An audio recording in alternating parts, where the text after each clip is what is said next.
This video is going to be from Chapter 6, and it's going to be about matrix operations. I'm going to use the problem that I've done some previous videos on from Chapter 5, Section 2. It was that problem we had 3 equations and 3 variables. And I went through in previous videos a couple of different methods for finding the solution, which would be the 3 coordinate points where X, Y, and Z would be a point of intersection. And since we were dealing with 3 variables, we can think of that as in 3 dimensions, so we can think of that as a planar surface. But I want to first start off with just a little bit of an overview on matrix arithmetic, and that will be primarily from Chapter 6, Section 3. And just to kind of set the stage for what we're going to eventually do in this series of videos, let me crank up the pad here. Crank up the pad.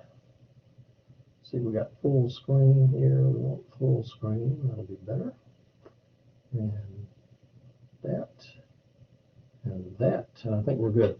All right, so this is just a little bit of a repeat view of some of the work that we had done in a previous video for Chapter 5, Section 2, the 5.2.11 problem.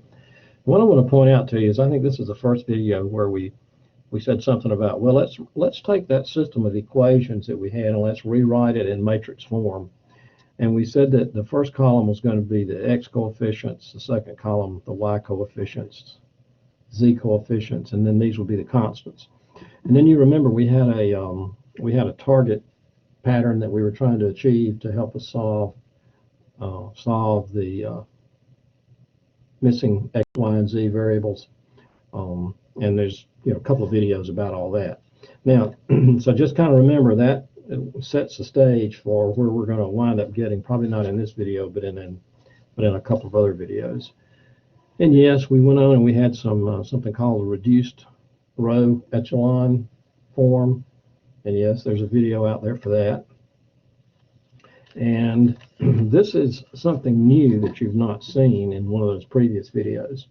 And I want you to just take a second and look at what I've done. I have changed the formulation of the matrix arrangements. And notice that what I've done is I've made a separate matrix out here that says has only X, Y, and Z in it. And then this is the matrix of the coefficients. And this is the values that when we had 2x minus 6x, 2x minus 6y plus 4z equal 2. So if you just let me flip back, don't get dizzy here, flip back to this. And notice we said earlier in one of those videos that we eliminated the variables. I'm kind of putting them back in now in this form. And so I'm going to eventually come back to this. All right, and so this is that same problem that we had 5.2.11, and there's some other videos. And so this really is a series of videos out of Chapter 6. And you can say some of this material is in 6.1, 6.3, maybe even 6.2, but the matrix arithmetic material is in 6.3. And so that's where I want to finally get to here.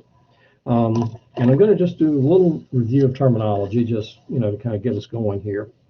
So first thing I want to say is remember that a matrix is nothing more than an arrangement of data into rows and columns. And you can think of almost any set of data and you could arrange it that way. You could say I want to have 1, 2, 3, 4, 5, 6, 7, 8, 9 shown in some matrix form.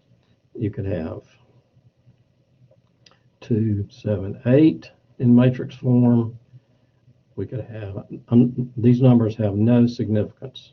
I'm just making these up, okay? And I want to show you that in terms of specifying a matrix, that this is 3 rows and 3 columns, okay? Where did that come from? 1 row, 2 rows, 3 rows. 1 column, 2 columns, 3 columns. So I would tell you that this is a 3 by 3 matrix. 3 rows by 3 columns. What do you think this one is? Well, it has 3 rows, but 1 column. And so I would tell you that this one is a 3 by 1 matrix, 3 rows and 1 column. And this one has 2 and 2.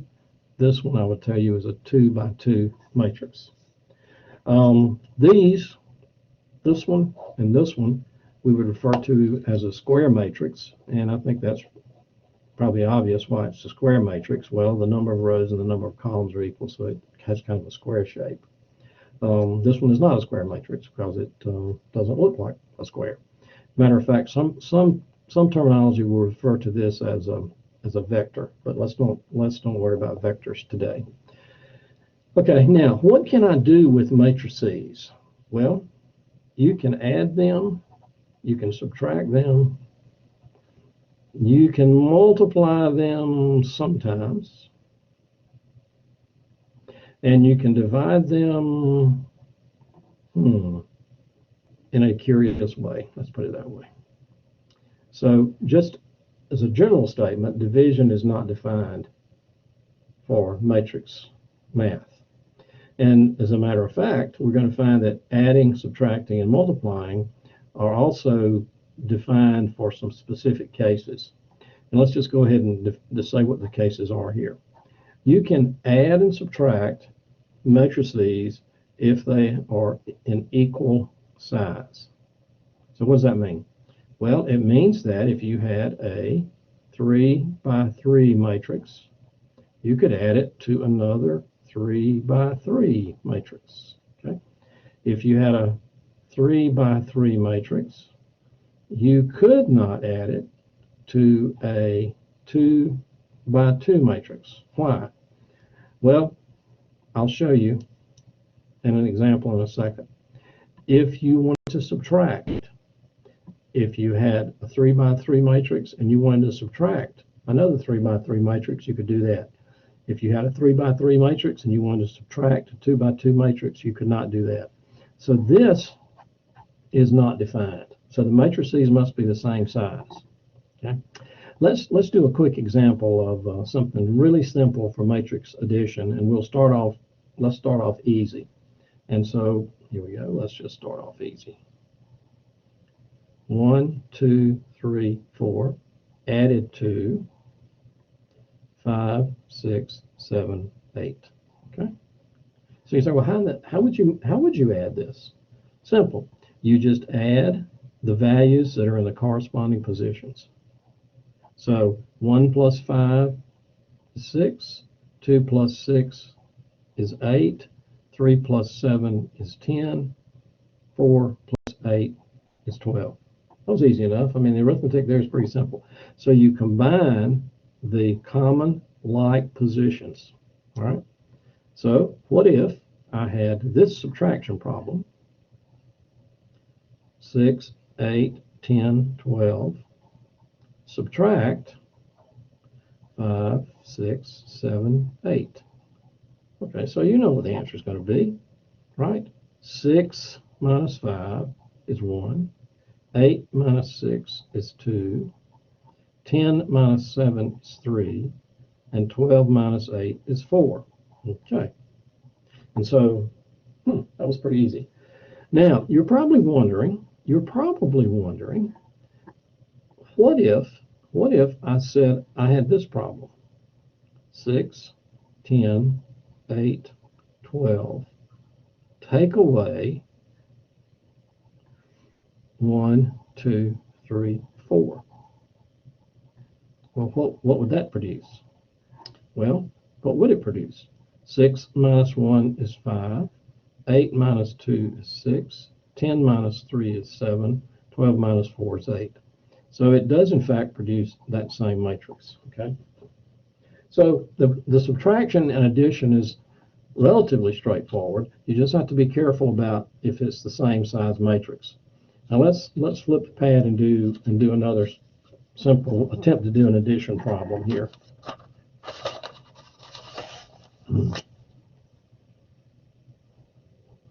1, 2, 3, 4 plus 5, 6. I'm stuck. Why am I stuck?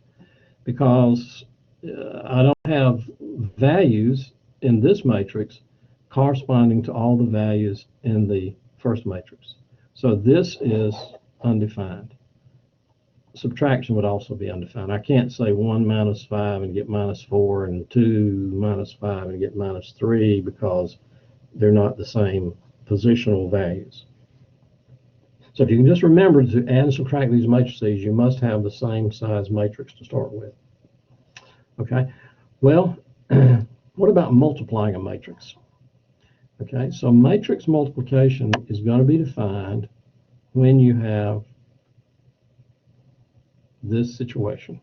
So I'm going to say I have a 2-row, 2-column matrix to start with. 1, 2, 3, 4. So this is a 2-row by 2-column matrix. And I want to know, can I multiply this by some other matrices? Well, could I multiply it by another 2 by 2 matrix? Let's see what we would get. 5, 6, 7, 8. Yes, I can do this. And the only thing is this is just a little bit tricky, okay? And it's a little bit tricky because a kind of a shortcut method as a sort of a help hint is you look at these values here, and if they are equal, multiplication is possible. You then look at these two outer values, and that tells you the size of the answer matrix. Okay, so how would we do this? Well, notice now what we're trying to get here is we're trying to get a value here, a value here, a value here, and a value here. And so this gets a little tedious, So watch what I'm going to do. I'm going to take row and multiply it times this column.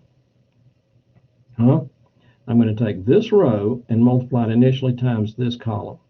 Okay, and what's that going to be? 1 times 5 is 5, and 2 times 7 is 14. 5 and 14 is 19.